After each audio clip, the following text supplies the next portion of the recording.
meron tayong bisitang tuko. Dalawa.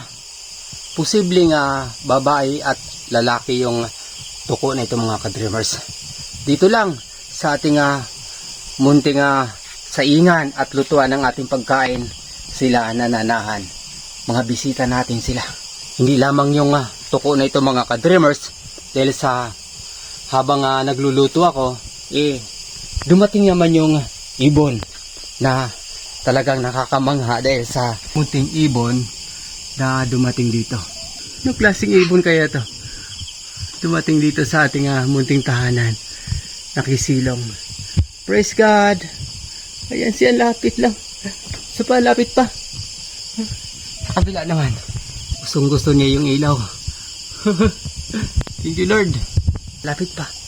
Ayan, anong klaseng kayang ibon to? Comment nyo po dyan sa comment section kung anong klaseng ibon ito na dumalaw dito sa ating munting tahanan.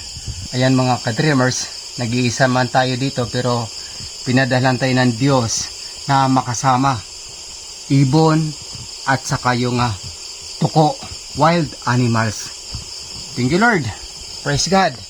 Dahil sa dito lang sa ating duyan, sa ating tulugan, sa ating munting higaan, sa bandang unan pa natin siya dumapo. Ayan mga ka-dreamers, muntik nang atakehin ang ating alagang pusa, pero sinaway ko yung ating alagang pusa na wag, dahil sa bisita natin yun.